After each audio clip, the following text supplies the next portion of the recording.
Hi, I'm Wayne the Boat Guy, and I want to talk to you about something very important, about sacrifices, but mostly sacrificial anodes, otherwise known as zincs, because today we're going to change the zincs out on my boat.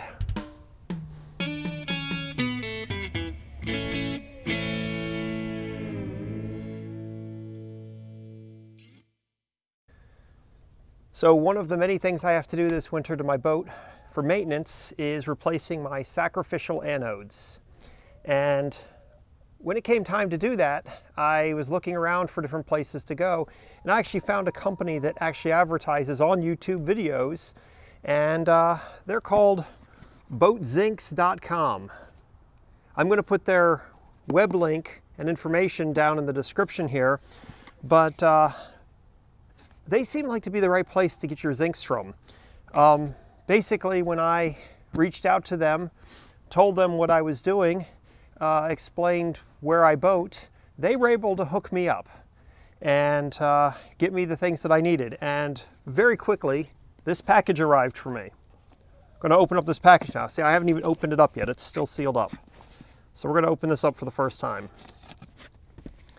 I'm using my blade here to open this up. Funny story about one of these razor blades.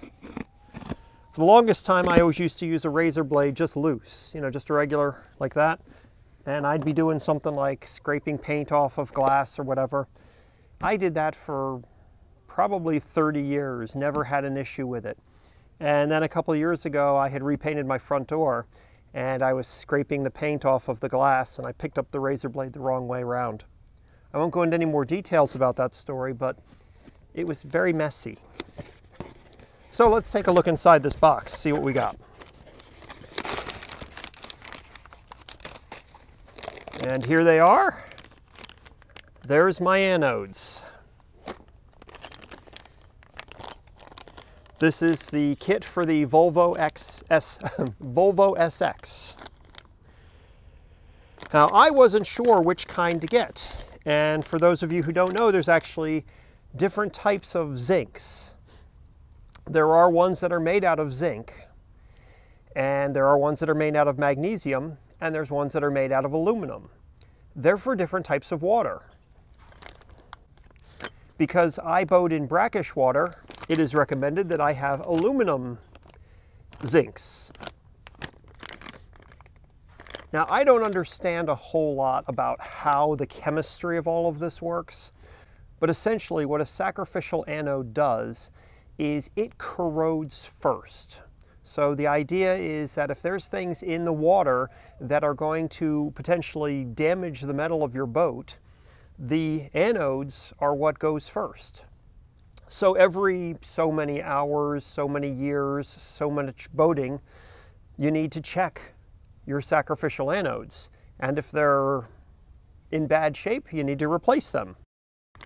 Another thing that's interesting about sacrificial anodes is the quality of metal that's used. They explained to me that they use something that's called like mil-spec metal. And what that means is it's specific specifications of alloy compounds. So for example, if it's 40% nickel, 55% lead, and 5% aluminum or whatever, there are specific requirements for that to make sure that it's the right grade of metal that you need for a project. So they make sure that they get them from suppliers who make the right grades of metal. So sometimes you might see some out there that are a little bit cheaper, but they might not be made of the same standards that these are. All right, so we've got our pouch with our two anodes right here. And let's take a look. It's again using my blade with its safe handle. I'm going to put that over there now. So my particular boat has two anodes.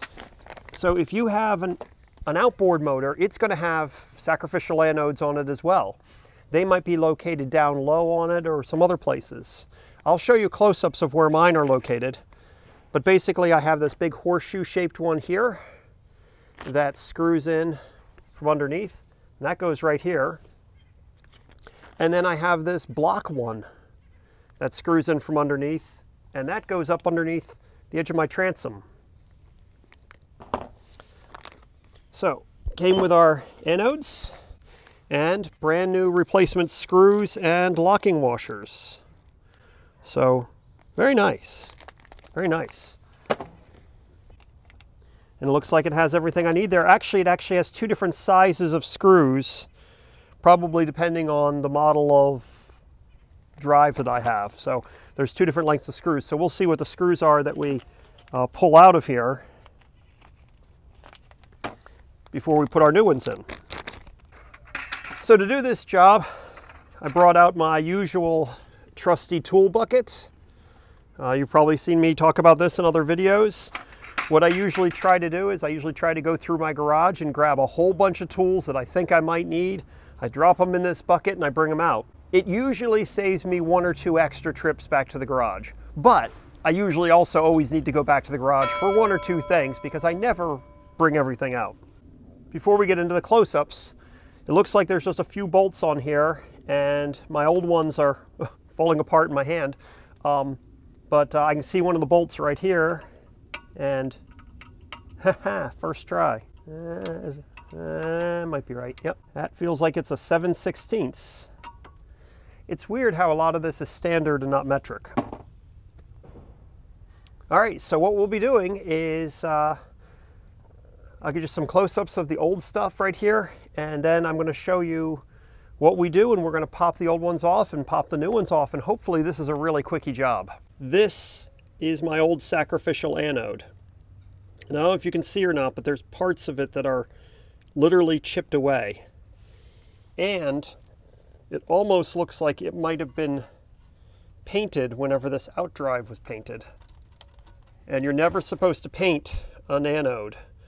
They're supposed to stay bare metal so that way they can do what they're supposed to do. So as you can see, this one's in really bad shape. My other one is up under here. So there's the rear drain of my boat, and this rusty looking block right here is the anode, and it is falling apart too. And I think you can see the bolts that hold that on. Yep, I know, my outdrive's pretty messy and yucky looking. So when you're doing a job like this outside, I like to lay some cardboard down because the ground is wet and mucky right here. It's also a little softer, like if you're on a driveway or something like that. Put some cardboard or some old carpet down. If you ever get your house recarpeted, cut out some sections of the carpet that is being pulled out that are in good shape. Save those for whenever you've got to climb underneath your boat or your car or whatever. Those scraps of carpet come in very handy, and I've gone through many of them over the years. All right, let's see what we can do here. Lefty-loosey, righty-tighty. So, hey! It's either stripping out or coming loose. One or the other. All right, that came out. And keep going in the same direction. This one I have to get blindly. There we go. Very nice.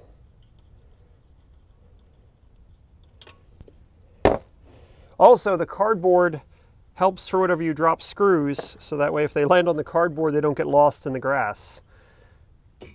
And, this just popped right off. So here's our old sacrificial anode. And it is in awful shape. It's just crumbling in my hands.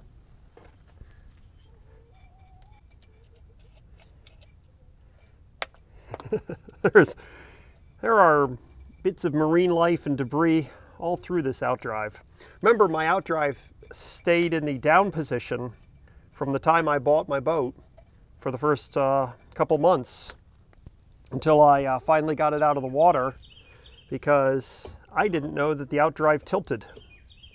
Oh, look at that. That's like new money right there. It's so shiny. It's so much better than the old one.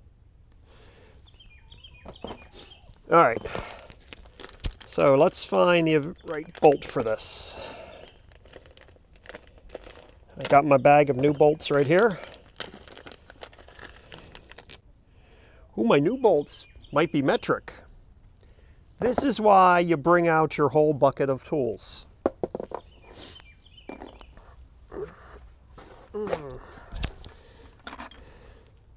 Here's my 10mm wrench. Let's see if they're 10s. They are. I like 10mm. Everything should be 10mm. It's like the best. Okay, not everything should be 10mm. You know what I'm saying? Not everything. Right. All right. Okay. So, because I have my outdrive tilted, I have to kind of hold the zinc in place while I start finger tightening the screws. Anytime you're putting bolts and screws and things, always try to finger tighten them first. That way you're not cross-threading anything.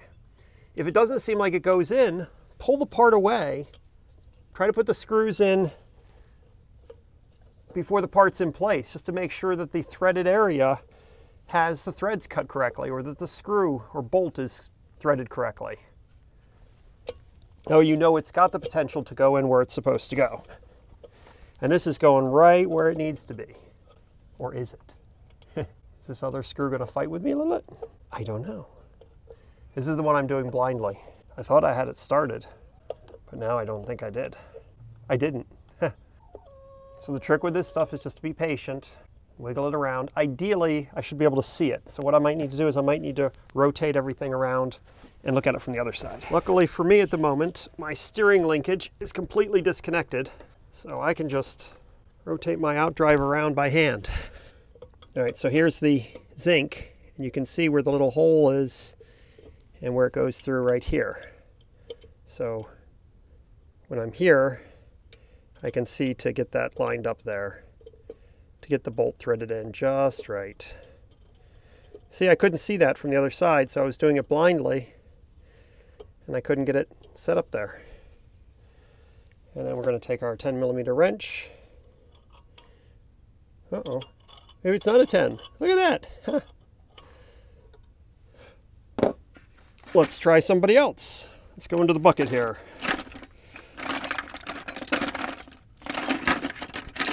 All right, so what's smaller than a 10? Could it be a 3/8? It is 3/8. Here's Mr. 3/8 wrench. All right. All right, so we've tightened up the bolt on the other side. Now we're going to tighten it up on this side. Oops, let's go the right way to tighten it.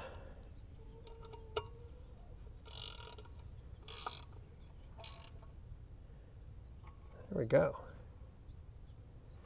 So these kinds of things, you don't need to torque them down. They don't need to have any kind of sealer on them. You're just fastening this anode into place. So the anode literally just exists to disintegrate. That's its whole purpose in life, is just to rot away and be gone. So it doesn't have to be bolted super tight. It doesn't have to be put on it with any kind of sealer, because it's meant to deteriorate. Okay, so now we have to get this tougher one here, which has these two bolts that go straight up through there. So, I wonder what size they are. They feel bigger than the 7/16. So the next size up from 7/16 is 1/2 inch. Let's see, I got a tiny little driver like this. It might not get these things loose. Let's see. Oh my. Got to get a little bit upside down here. Here we go. Let's see. Nope. Feels like it's the right size, but it's not breaking loose like that. So if this doesn't get it loose, you have to use a ratchet. Now we got some more leverage. I did bring a ratchet. And I got some deep sockets here. And the 1/2 inch one is missing.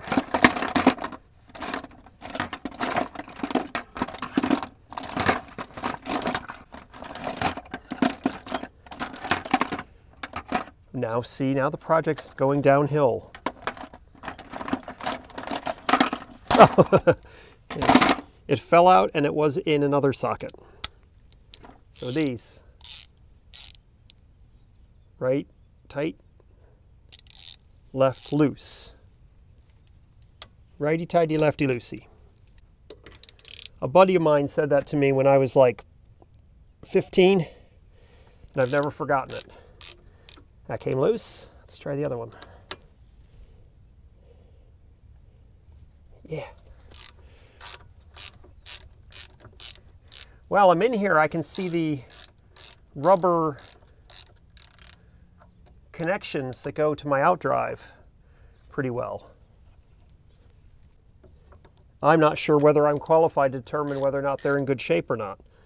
I don't see any holes in them, but I may take a better look at them some other time because they could be original, and this boat is 20 years old now, so if they are original, they probably should be replaced sometime soon too. By the way, if you haven't subscribed to my channel, please subscribe. By subscribing, you get notified when I do new videos. And I make videos that are repair videos, like this one, repair and maintenance videos. And then I also make videos for new boaters. And I cover a lot of the basic boating things. Some of it's refresher information. By subscribing, you're not committing to anything. You just get notified when I have a new video coming out. And then you can watch the video and comment on it and like it. And please do the same with this video right now. Please, if you like it, click the like button. And please feel free to comment. I like to hear your comments. I also try to respond to as many comments as I can. And voila! This one looks like it's already been replaced one time, but as you can see, it's starting to fall apart. And that one feels pretty heavy. My new ones are aluminum, which feel lighter. But they're definitely the right ones for the boat. See, here's the old with the new. Look, they're little smiley faces. They're smiling robots. So my old bolts were this long, so I'm going to use that length new bolts. They also gave me longer new bolts, I guess in case it needed the longer ones. And my new ones came with these. So the old ones had a flat washer and a lock washer, and the new ones come with this nice bitey washer, jagged. And my new ones go in with an Allen wrench. Luckily for me, I have some T-handled Allen wrenches that should work for the job. That's the one. So this one goes up in here this way, and then you got to put the bolt all the way up in there. So this could be a little bit of a challenge. I'm going to find something to lean on here. A little bit of this packing material, because I got to get down a little bit lower. I'm going to move my bucket over here. I have to be down just a little bit lower to be able to put this in. Otherwise, I'm putting it in blindly and reaching in a challenging way. So let's move some stuff out of the way here. All right.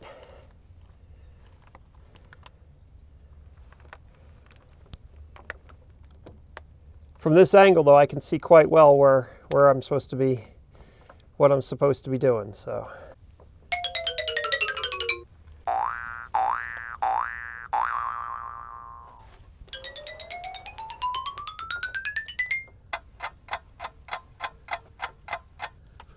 Oop.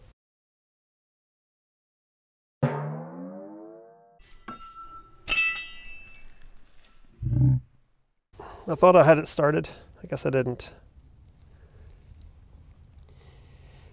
So there probably really isn't an easy way to do this one at all. And no matter how you do it, you got to be upside down here. It is nice having this long Allen wrench though, because it frees up my other hand to hold the anode while I'm trying to thread this bolt into place. And there we go, now we're threading in just fine.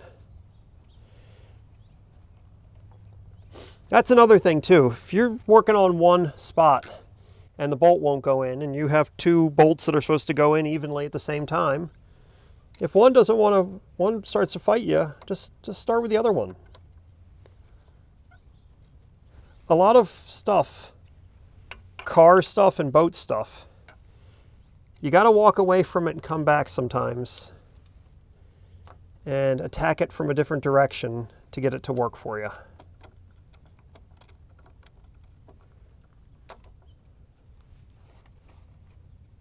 It really takes a lot of patience, and it might seem like I have a lot of patience, but historically, no. I edit out a lot of the impatient moments. Hey, there we go.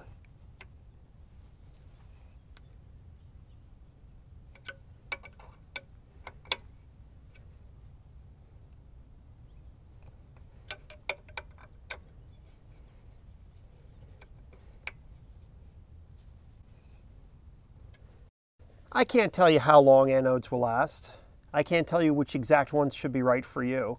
So get the ones that's for the right water for where you boat in. Now that I've got them off, here's a closer look at this anode from the front of my boat. The anode from the outdrive. This is supposed to be a curve going around here. You can see where chunks of it are missing, and I can literally just pull this away.